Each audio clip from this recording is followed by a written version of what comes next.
Hello everyone, আসসালামু আলাইকুম। কি অবস্থা সবার? কেমন আছেন সবাই?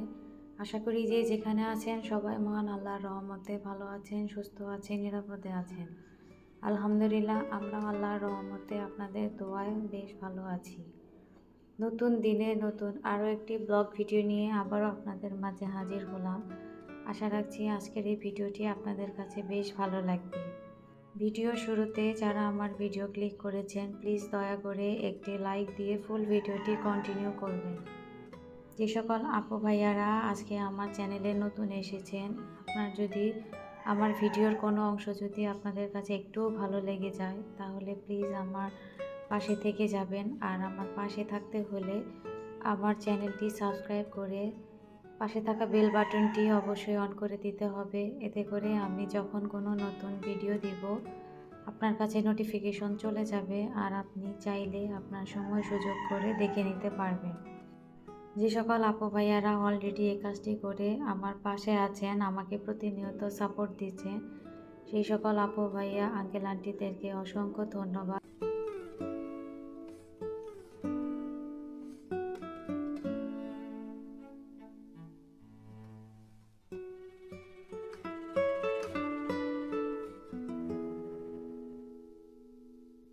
তো আমি বেশ কিছুদিন ধরে আমাদের গ্রামের বাড়িতে ছিলাম।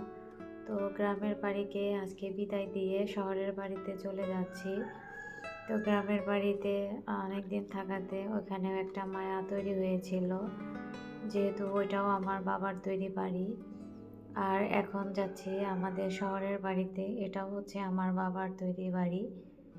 তো আসলে সব জায়গায় কিন্তু আমার বাবা মায়ের স্মৃতিতে ঘেরা আছে। আর যেহেতু অনেক দিন ধরে শহরের বাড়িতে থাকা হয় না, তো সেখানে আর কি আমার মা বেশি থাকতেন। তো সেখানে তো আমাদের অনেক কিছুই আছে, তো সেগুলোর অবস্থা কিন্তু আস্তে আস্তে খারাপ হয়ে যাচ্ছে। মানে মানুষ না থাকলে আর কি যা হয়, তো সব দিক বিবেচনা করে আজকে চলে যাচ্ছি আমাদের শহরের বাড়িতে।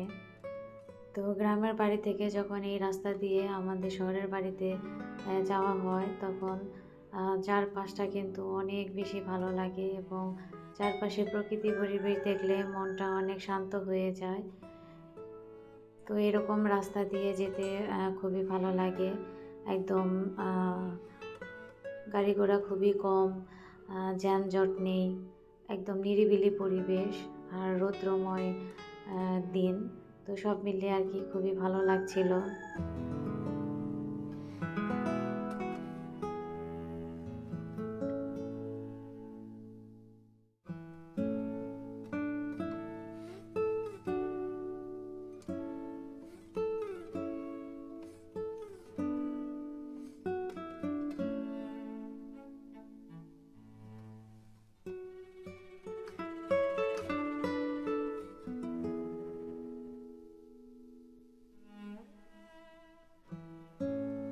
তো বাসায় এসেছি, অনেকটা সময় হয়েছে, প্রায় ৩-৪ ঘন্টা হয়ে গেছে বাসায় এসেছি, এর মধ্যে সন্ধ্যাও হয়ে গেছে। তো বাসায় এসে মনটা অনেক বেশি খারাপ ছিল এবং কোনো কিছু করতে পারিনি, কারণ সব কিছুতেই শুধু মায়ের কথা মনে পড়ছিল।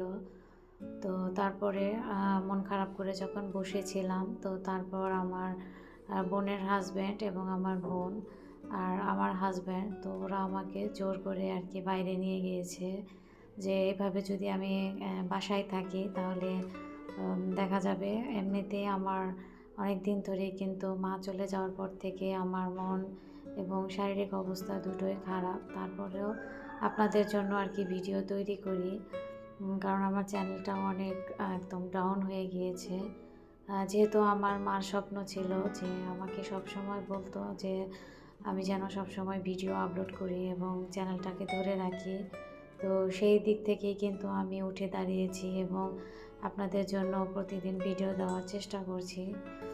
আর যখন মন খারাপ করে বসেছিলাম, তো সবাই মিলে আমাকে বাইরে নিয়ে গিয়েছে যে চলো বাইরে কাজ আছে, তোমাকেও নিয়ে যাব। তো আমি যেতে চেয়েছিলাম না, কিন্তু ওরা আমাকে খুবই জোরাজুরি করে নিয়ে গিয়েছে।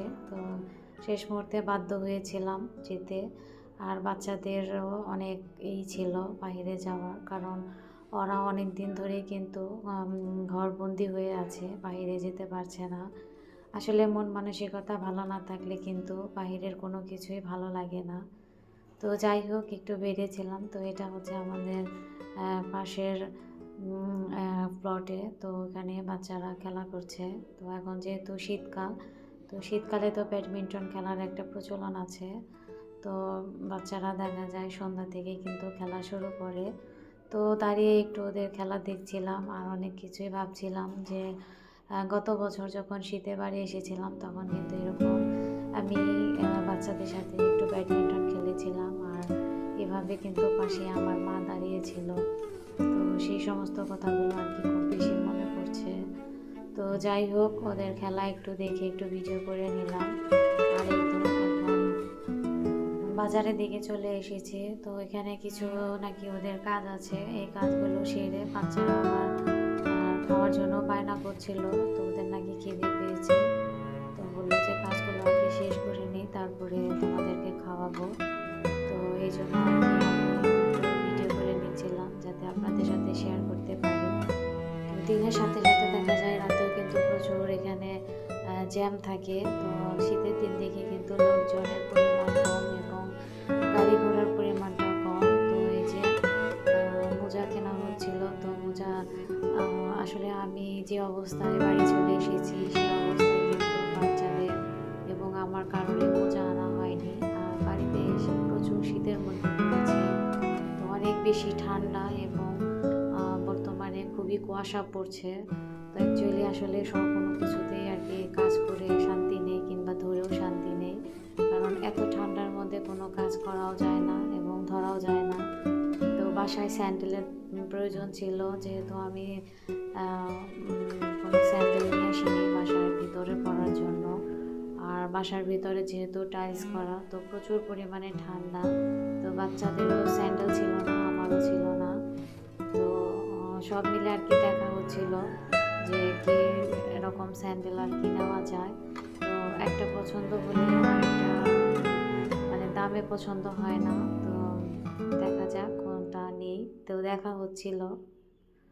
আর আমি যেহেতু এইখানে থাকি না, তো এখানকার এই সম্পর্কে মানে দাম সম্পর্কে আমার ওরকম কোনো আইডিয়া নেই। তবে আমি একটা জিনিস খেয়াল করলাম যে ঢাকার থেকে এখানে সব জিনিসেরই প্রাইস কিন্তু অনেক বেশি। তো আসলে এটা কেন, এটা আমার জানা নেই। তো ঢাকায় কিন্তু রিজনেবল প্রাইসেই কেনা যায়। তো এখানে দেখলাম অনেক টাকা দাম যাচ্ছে, শুধু জুতা না, সব জিনিসই। তো তারপরে তো ওদের কেনাকাটা শেষ হয়েছে। তারপরে যে বাচ্চাদের জন্য রেস্টুরেন্টে আসা হয়েছে। ওরা বলছে কে কী খাবে। তো যেহেতু রাতের খাবার একসাথেই খাবে, রাতে আর অন্য কিছু খাবে না। তো এই জন্য আর কি ফ্রাইড রাইস, চিকেন রাইস, তো ভেজিটেবল এরকম আর কি খাবারটা নেওয়া হয়েছে যাতে রাতের খাবার হয়ে যায়। তো এখানে 5 প্লেট অর্ডার করা হয়েছিল। তো সবগুলো খাবার একসাথে করে একটু ভিডিও করে নিয়েছিলাম।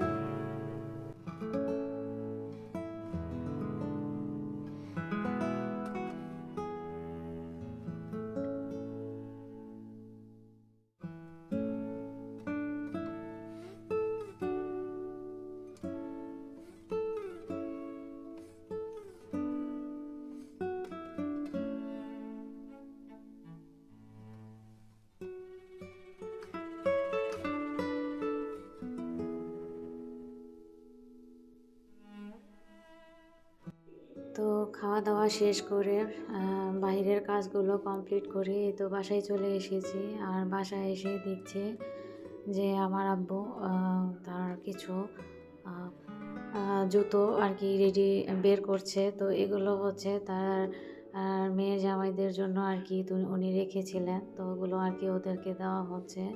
তো আমরা যেহেতু 2 বোন, তো আমাদের 2 হাজব্যান্ড। তো আমার হাজব্যান্ড দেশে থাকে, কিন্তু আমার বোনের হাজব্যান্ড দেশে থাকে না, সে দেশের বাইরে থাকে। তো যেহেতু দুজনকে একসাথে পেয়েছে, এই সুযোগে আর কি আপু এগুলো দিয়ে দিচ্ছে। কারণ উনি অনেক বছর ধরে দিতে চাচ্ছে, কিন্তু সময় সুযোগের কারণে দেওয়া হচ্ছে না। তো এই জন্য উনি বললেন যে না, আজকে ওদেরকে দিয়েই দেব। তো ওরা আবার ট্রায়াল দিচ্ছিল যে কার পায়ে কোনটা লাগে আর কেমন দেখাচ্ছে। তো জুতোগুলো খুব দামি এবং এগুলো বাহির থেকে আনা হয়েছিল। যখন আমার আব্বু বাহিরে ছিলেন তখন এগুলো এনেছিলেন। তো জুতোগুলো কিন্তু অনেক দামি এবং ফুলফিল চামড়ার। তো জুতো পেয়ে তো আমার হাসব্যান্ড তো মহা খুশি, বলল যে আমি এই ধরনের জুতোই খুঁজতেছি। তো যেহেতু আপনি দিয়ে দিলেন তাহলে আর কেনা লাগবে না, কারণ ও যেহেতু বাইক চালায় আর শীতের দিনে কিন্তু এই ধরনের জুতা যারা বিশেষ করে বাইক চালায় তাদের কিন্তু খুবই প্রয়োজন। কারণ বাইক চালাতে গেলে একটু যদি শু টাইপের জুতা হয় তাহলে কিন্তু খুবই ভালো হয়। তো এই তো আমার বোনের হাজব্যান্ডও ট্রায়াল করছিল, তো দেখলো যে না ওর পায়েও লেগেছে এবং খুব ভালোভাবেই লেগেছে। তো এগুলো একটু শক্ত টাইপের, এগুলো খালি পায়ে ইউজ করা যাবে না। তো এগুলো করতে গেলে এগুলোর সাথে মোটা মোজা আছে যেগুলো, ওই মোজাগুলো ব্যবহার করতে হবে, যেহেতু এগুলো পুরোপুরি একদম চামড়ার।